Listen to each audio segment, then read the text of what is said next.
Hello everyone, the question says that find the area of parallelogram whose adjacent side are determined by the vector a vector is equal to I cap minus j cap plus 3k cap and b vector is equal to 2 I cap minus 7j cap plus k cap।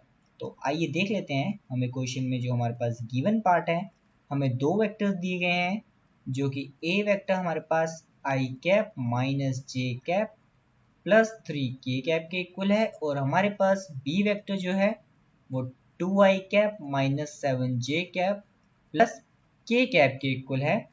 और आइए अब देख लेते हैं इस question में जो हमें फाइंड आउट करना है। We can say that we have to find area of the parallelogram, हमें फाइंड आउट करना है।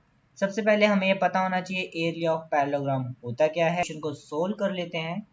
अगर हमें कोई दो वेक्टर्स गिवन है और हमें उसका एरिया ऑफ पैरेललोग्राम निकालने के लिए दिया गया है तो हम उन दोनों वेक्टर्स का क्रॉस प्रोडक्ट का मैग्नीट्यूड निकालेंगे तो वो उसका एरिया ऑफ पैरेललोग्राम को इक्वल आएगा।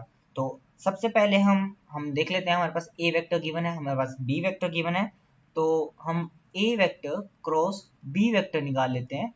और हम जानते हैं अगर हमें किन्हीं दो वेक्टर का क्रॉस प्रोडक्ट निकालना है तो हमें डिटर्मिनेट मेथड से सोल्व करना होगा, जिसकी फर्स्ट रो आई कैप जे कैप के कैप है और जो सेकंड रो होगी वो ए वेक्टर के कंपोनेंट्स की वैल्यू होगी 1 माइनस 1 और 3। इसी तरह से जो R3 थर्ड रो होगी वो बी वेक्टर के कंपोनेंट की वैल्यू होगी 2 माइनस 7 एंड 1। अब हम इसे सोल्व कर लेते हैं, इसका डिटर्मिनेट निकाल लेते हैं। हम डिटर्मिनेट किसी भी रो के थ्रू किसी भी कॉलम के थ्रू निकाल सकते हैं, डिटर्मिनेट की वैल्यू हमेशा इक्वल रहेगी। तो आइए हम सबसे पहले इसे R1 के लॉन्ग निकाल लेते हैं। जब हम इसे R1 के लॉन्ग निकालेंगे तो सबसे पहला एलिमेंट सबसे पहले हम आई कैप लेंगे और उसके बाद हम फर्स्ट रो फर्स्ट कॉलम को निगलेक्ट कर लेंगे और हमारे पास जो वैल्यू बचेगी -1 3 -7 और 1 बचेगी। अब इसको सोल्व करने के लिए हम जो मेथड यूज करेंगे वो A33 into A22 minus A32 into A23 हो जाएगा। जब हम इसे सोल्व करेंगे तो हमारे पास जो वैल्यू आएगी -1 प्लस 21 आ जाएगी।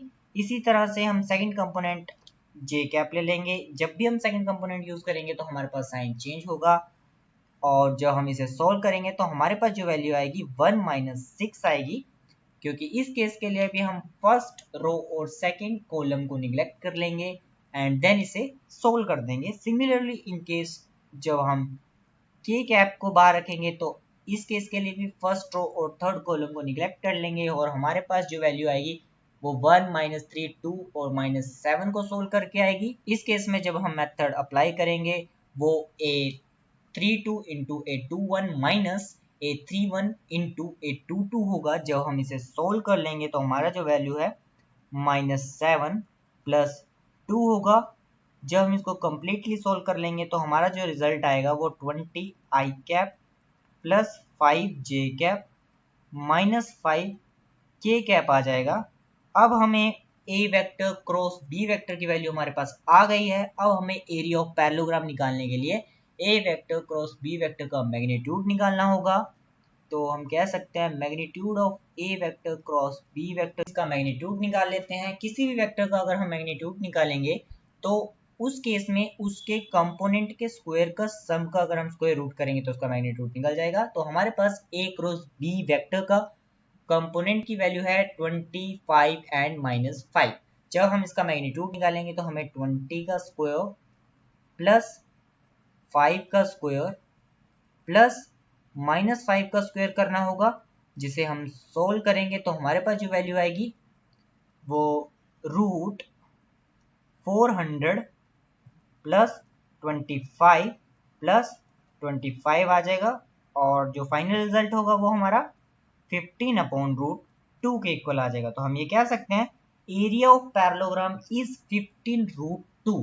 That's all the explanation to this question. Thank you.